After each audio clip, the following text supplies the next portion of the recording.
Dentro de este canal de divulgación científica quiero compartir los resultados de un análisis biomecánico que me resultó de interés, al que he titulado El lado invisible del rendimiento, asimetrías por una placa rota.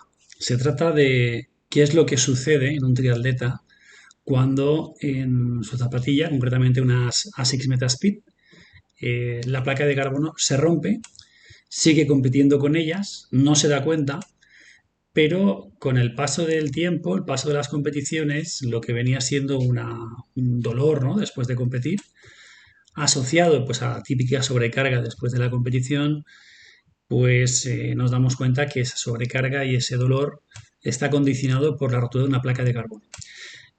Analizamos biomecánicamente qué es lo que sucedía durante la carrera con esta placa rota, y estos son los resultados que quiero compartir.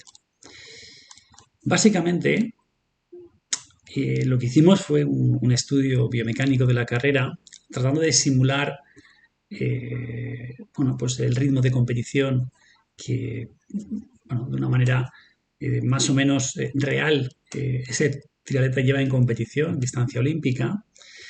Hicimos el estudio monitorizado con sensores de electromiografía, en el que registramos los glúteos mayores, rectos femorales, ambos gemelos y ambos sóleos. Recordemos que la placa de carbono estaba rota en la zapatilla izquierda. Entonces aquí en el vídeo se puede observar una cosa muy llamativa, que es lo que lleva bueno, a todas las descompensaciones que biomecánicamente voy a describir a continuación.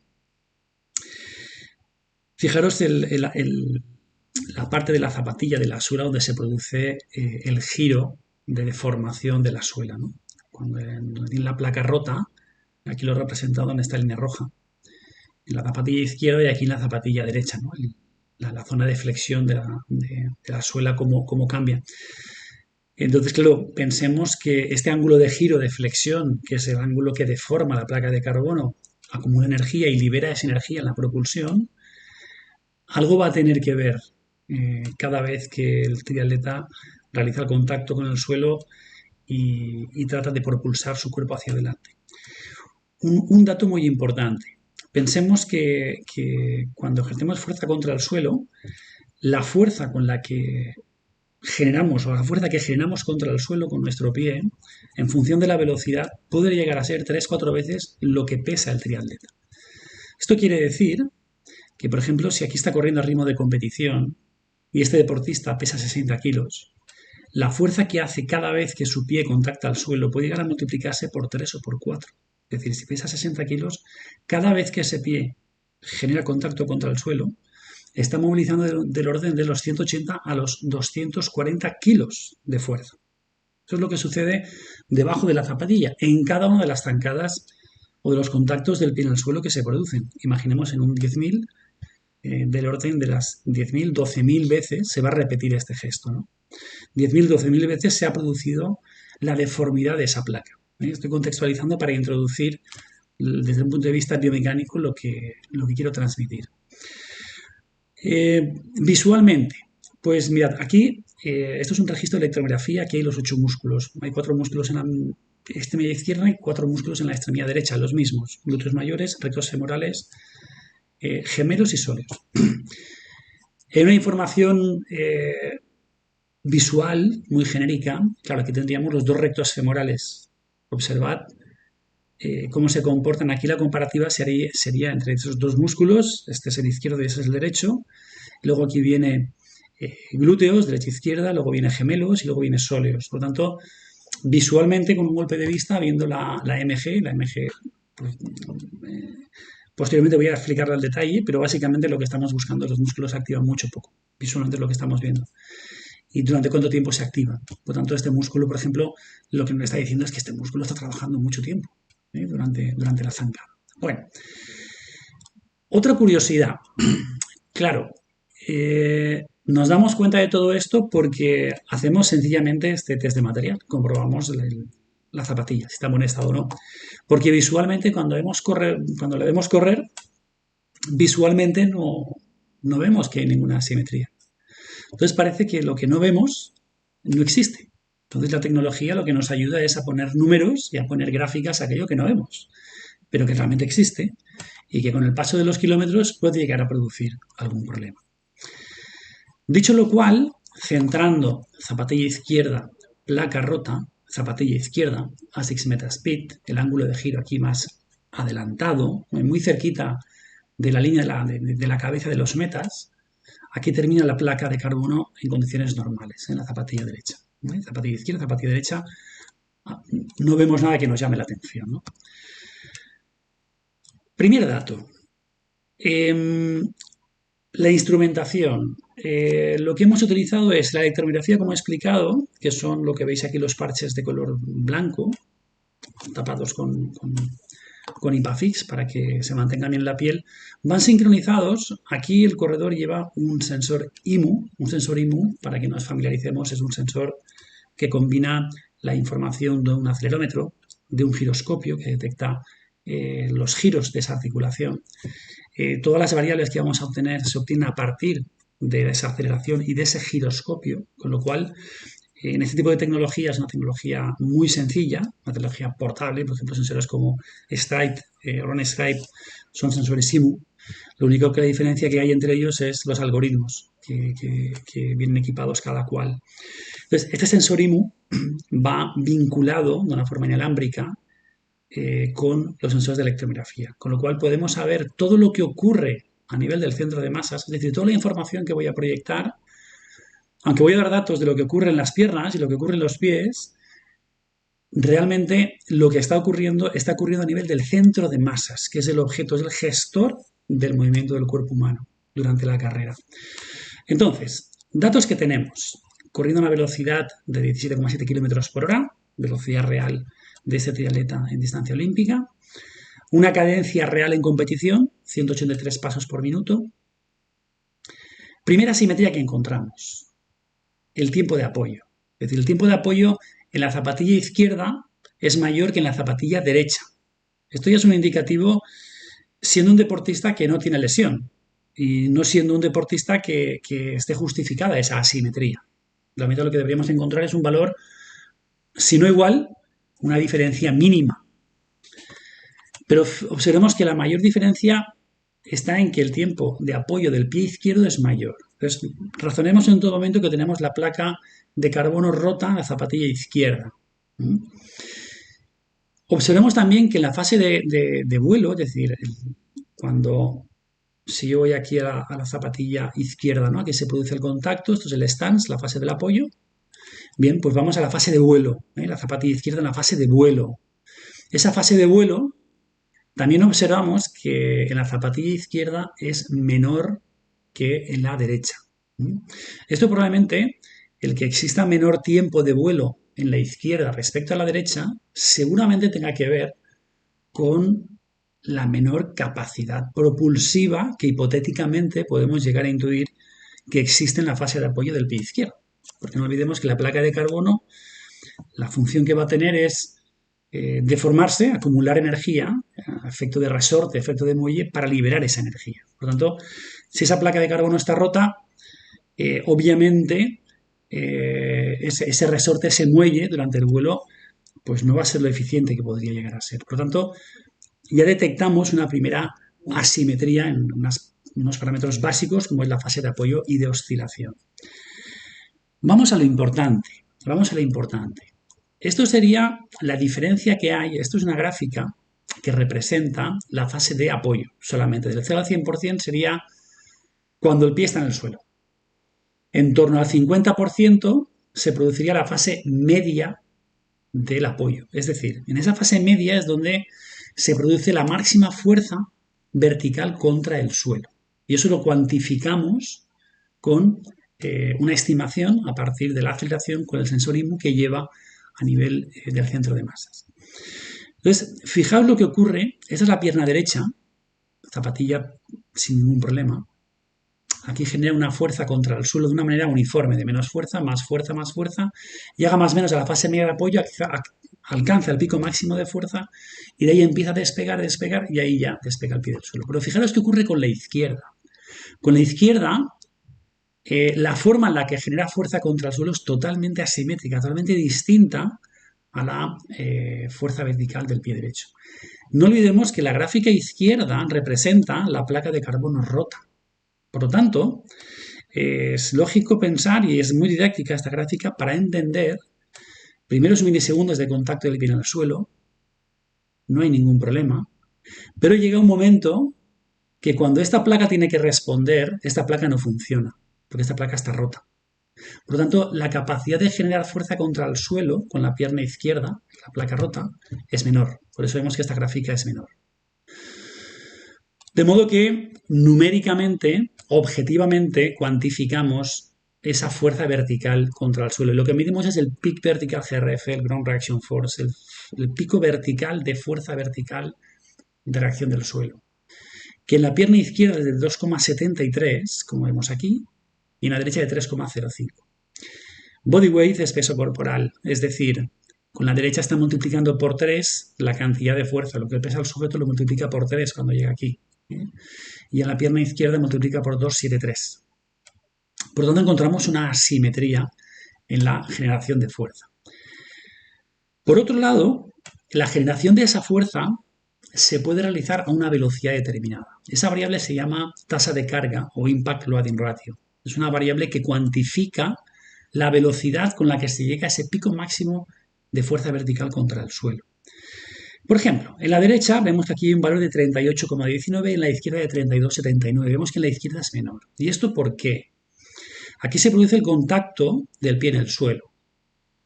Si trazo una línea recta, una pendiente que fuese a buscar el pico máximo de fuerza vertical contra el suelo, body weight partido tiempo, peso corporal partido tiempo, sería algo así como la velocidad con la que alcanza ese pico máximo de fuerza. Por eso, con la derecha tiene mayor velocidad para llegar a ese pico máximo de fuerza, pero sin embargo con la izquierda, que aquí se aplana más esta curva, ese tiempo que tarda es mayor. Por eso también el tiempo de apoyo es mayor. Por lo tanto, podríamos decir que existe una asimetría en la gestión de fuerzas considerada de manera relevante, como hay publicaciones en torno a esto que estoy explicando, ¿no? Es decir, el pie izquierdo ¿tenía más capacidad de amortiguar? Bueno, probablemente. Yo creo que lo que tiene es menos capacidad de reaccionar por esa rotura de esa placa y estar más tiempo apoyado en el suelo. Pero al final lo que se traduce todo esto es en que esa simetría, por encima de un 10%, como aporta la literatura, puede ser una simetría relevante que en un futuro puede llevar incluso a una futura lesión, pero obviamente a lo que de forma inmediata lo que está llevando es una menor eficiencia mecánica a la hora de correr. Y esto es debido especialmente a donde se produce, pues bueno, dijéramos, la deformación de esa placa, ¿no? No es lo mismo que se produzca en la parte anterior de la zapatilla que se produzca en otro lugar. Es decir, aquí vemos el resultado de una forma gráfica. Esto traducido o trasladado, por ejemplo, a la bicicleta sería algo así como bueno, pues si medimos pie derecho, pie izquierdo, pues una asimetría importante a la hora de ejercer la fuerza, ¿no? Pero claro, a la hora de correr no estamos con el pie fijo al pedal, sino que somos una cadena libre. Hay muchas articulaciones en el extremidad inferior, con lo cual la cadena y la consecuencia de cosas que pueden suceder pues son mucho mayores que las que pueden suceder, por ejemplo, en ciclismo. Aparte de medir el componente de las fuerzas, otra de las variables que hemos medido, que nos ha resultado muy interesante, es la medición de la actividad eléctrica muscular. Es decir, hemos utilizado la electromiografía dinámica de superficie para medir dos variables, principalmente. Una es el timing muscular, es decir, cuándo los músculos se activan y desactivan. Y por otro lado, la capacidad de fatiga neuromuscular, que es una variable extremadamente importante, sobre todo en un deporte de resistencia como el triatlón. Explicaré primero la variable timing. Aquí aparece representado cuatro gráficas. Aquí tenemos de color verde la musculatura de la extremidad derecha, recto femoral, glúteo mayor, glúteo medial, sóleo. Y la izquierda de color rojo, la misma musculatura. Entonces, cada gráfica, aquí abajo está representado con unos muñequitos, cada fase de la carrera. Si nos vamos, por ejemplo, a esta gráfica del sóleo, aquí vemos de color gris, esto se llama el timing de referencia. Por así decir, sería dónde debería haber actividad eléctrica muscular, activación muscular. Esto correspondería a la fase del contacto inicial y aquí se produciría el despegue del pie, ¿no? Fase del apoyo. Y aquí la fase final, antes de que el sóleo o de que el pie contacte el suelo, tiene que haber una preactivación, para que entendamos el resto de timings musculares. Entonces, aquí lo que hemos hecho en este protocolo ha sido superponer los dos músculos, derecha e izquierda. Por lo tanto, podemos tener una información respecto al componente de comportamiento muscular en cuanto a los timings de activación. Pero fijaos que hay un músculo que es totalmente diferente al resto, y es el recto femoral. Fijaros el comportamiento de los rectos femorales respecto a grandes músculos que aparentemente, por lo menos visualmente, cuando vemos a un corredor, el glúteo, los gemelos, el sóleo, parece que tengan una relevancia capital en carrera, que realmente lo son. Pero aquí, curiosamente, el músculo que más se ha distorsionado, por así decir, que más ha trabajado de una forma atípica, han sido los rectos femorales. Especialmente el recto femoral izquierdo. El recto femoral izquierdo. ¿Y todo esto por qué? Porque probablemente, y digo probablemente porque dar por hecho algunas de las cosas que, bueno, cuando escuchas y a una gente, ¿no? Y sobre todo en redes, se da por hecho una cantidad de información que cuando mides, objetivas, cuantificas, a lo mejor te lleva la sorpresa de que es totalmente contrario, ¿no? Por eso digo que parece que el recto femoral o los rectos femorales parece que tengan esa alteración en cuanto se activan y desactivan, seguramente porque es un músculo que implica a pelvis, se origina en la espinalidad anterosuperior, implica a la cadera, implica al fémur y implica a la rodilla, porque es donde va a insertarse, ¿no? en la espina tibial.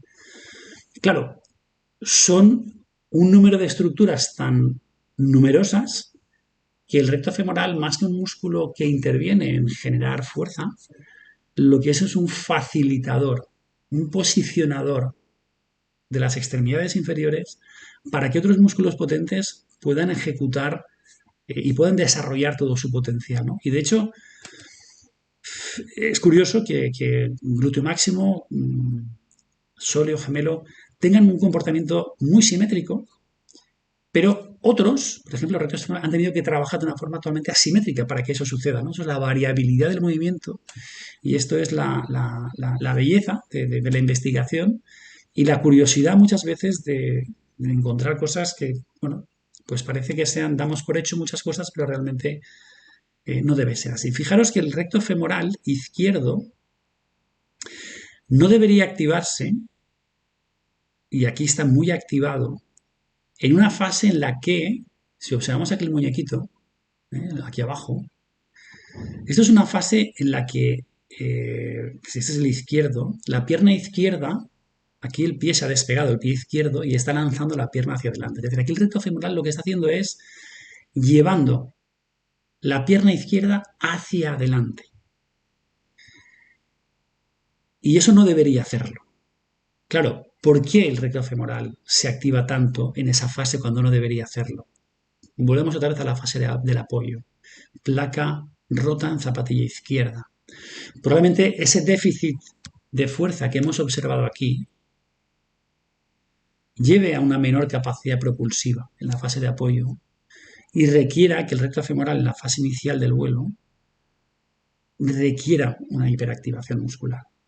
Esto si lo hace una o dos veces no pasa nada, pero si lo hace 10.000, 11.000, 12.000 veces que lo va a hacer el triatleta en su distancia, es más que probable que acabe con mayor fatiga, exista menor eficiencia y acabe produciendo con el paso de kilómetros probablemente algún tipo de lesión muscular.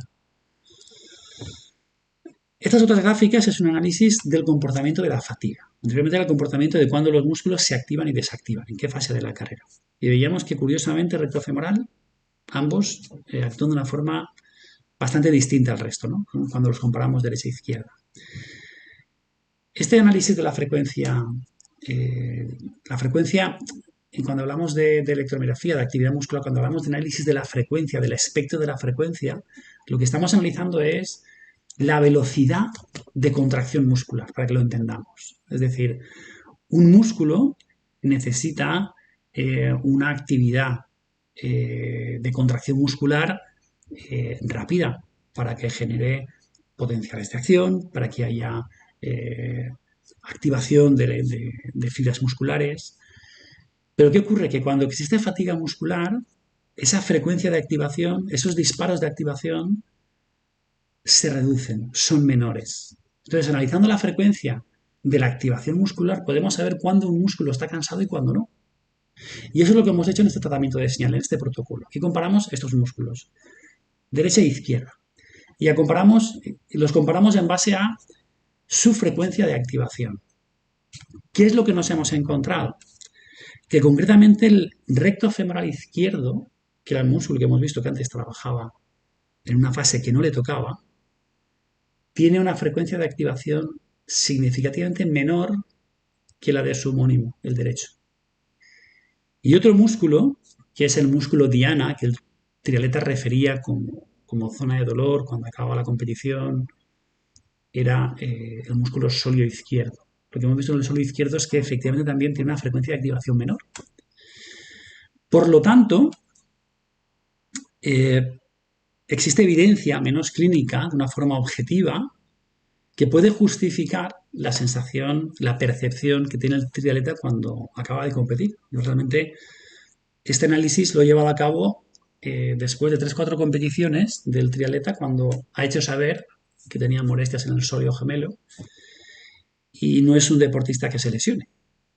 Lo primero que hice fue analizar el material y lo tercero que hice fue quiero saber y quiero conocer el efecto que tiene una placa rota en un triatleta que corre rápido en una zapatilla de competición. ¿Por qué? Porque esto se va a repetir en muchos otros triatletas o en muchos otros corredores y lo último que podemos pensar, analizar es el material, la zapatilla y directamente los fisios vamos a tratar el foco de lesión y posiblemente hay que empezar de una forma distinta, ¿no? Por eso el interés de hacer este tipo de análisis y compartirlo con todos, ¿no? Por lo tanto, en resumidas cuentas, desde el punto de vista del comportamiento muscular, observamos que ese recto femoral y ese sóleo son dos músculos diana porque son músculos que muestran objetivamente una mayor fatiga o una fatiga más temprana, más que el resto de los músculos que hemos analizado. En este protocolo utilizo mucho el análisis a nivel del centro de masas, porque al final el centro de masas es el gestor del movimiento del cuerpo humano. Por tanto, la clave, desde el punto de vista de la eficiencia del movimiento en carrera, y es el reto de la tecnología, es el análisis de ese comportamiento del centro de masas a partir de la aceleración, de la desaceleración. Entonces, ¿qué es lo que observamos, ¿no? en todo ello? Por último, quisiera explicar el comportamiento del centro de masas, ya que el sensor IMU va colocado a nivel de la estimación del centro de masas. ¿Cuál es el comportamiento desde el punto de vista de la aceleración de ese centro de masas? Porque en definitiva, la eficiencia en carrera tiene que venir determinada por el comportamiento del desplazamiento del centro de masas. Recapitulamos: placa de la zapatilla izquierda rota, ese pie genera menos fuerza, la genera a menor velocidad. Además hemos visto que el hecho de que genere menos fuerza y querer mantener un ritmo de carrera alto a expensas de un tiempo de apoyo mayor, un tiempo de vuelo menor, y el querer buscar esa simetría en la carrera, lo que está llevando es a que ciertos grupos musculares de la extremidad izquierda, como son el recto femoral, que es un músculo posicionador, tiende a fatigarse antes, al igual que lo hace el sóleo izquierdo, que es el músculo potente que ayuda a absorber y a liberar energía, ¿no? El no tener la placa de carbono, pues está haciendo que posiblemente este triatleta tenga un trabajo extra en esos músculos y se fatigue antes que otros músculos. Observad qué ocurre en cuanto a la aceleración y la desaceleración del centro de masas. Esto es una gráfica de una zancada del 0 al 100%, una gráfica de aceleración. Esto sería el centro de masas, verde el comportamiento durante la zancada derecha, rojo el comportamiento del centro de masas durante la zancada izquierda. El centro de masas estaría aquí.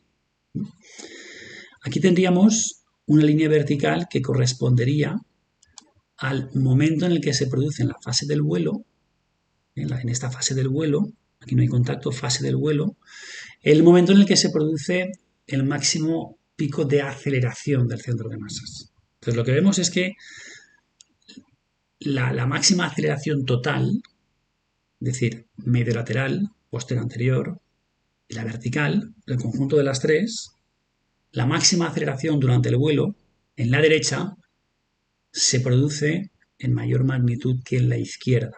Y esto viene aquí representado.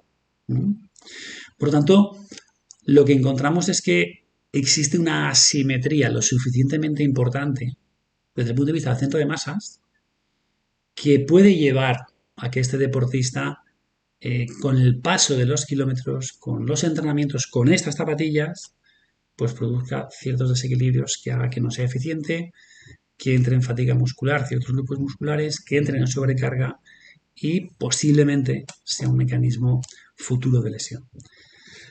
A modo de resumen, en 4 puntos, porque hay mucho contenido y hay mucha información, pero en 4 puntos, ¿cómo resumo qué es lo que sucede en unas zapatillas Metaspeed ASICS en la que la placa de carbono está rota, zapatilla izquierda? No sé lo que ocurriría con otro modelo o con otra zapatilla. Esto únicamente es una n igual a 1 en un modelo de zapatilla, nada más. En primer lugar, ocurre una fatiga temprana. Cuádriceps, ese recto femoral y el sólido izquierdo. Esa fatiga temprana puede llevar a una menor capacidad de propulsión en esa pierna izquierda, como hemos visto. Y además hace que aumente el tiempo de apoyo del pie izquierdo. No hemos analizado la capacidad de pronación de este pie, pero es más que probable que el pie izquierdo tenga también un aumento en la pronación y en la velocidad de esa pronación, porque el tiempo de apoyo es mayor. El tiempo de apoyo es mayor y además se produce a la misma velocidad y a la misma cadencia. Tercer punto, reducción de la eficiencia de esa carga global. Es decir, los porcentajes de asimetría en las fuerzas generadas son lo suficientemente relevantes como para entender que un corredor que no tiene un motivo que justifique esa asimetría lleve a un costo energético mayor a nivel muscular y termine por ser menos eficiente. Y el cuarto punto, y muy importante, y era el motivo del por qué la curiosidad de analizar las zapatillas y hacer este análisis, es sobre todo el riesgo a sufrir lesión. Primero, encontrar una causa principal al motivo de esa sobrecarga muscular, que tiene que ver con la zapatilla, y el segundo, pues el no haberlo detectado o el no hacer este chequeo tan sencillo como es zapatillas, tráete las zapatillas, quiero comprobarlas, posiblemente en un futuro pues hubiese llevado pues a una lesión. Y si seguimos sin evaluar el material, pues ahí podemos estar trabajando y tratando esa lesión que posiblemente otra vez va a ser reincidente.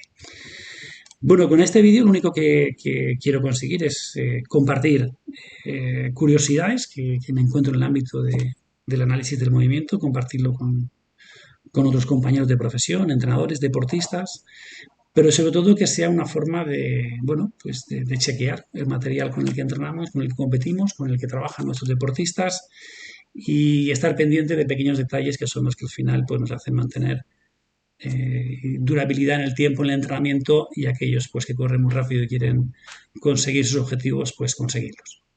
Gracias.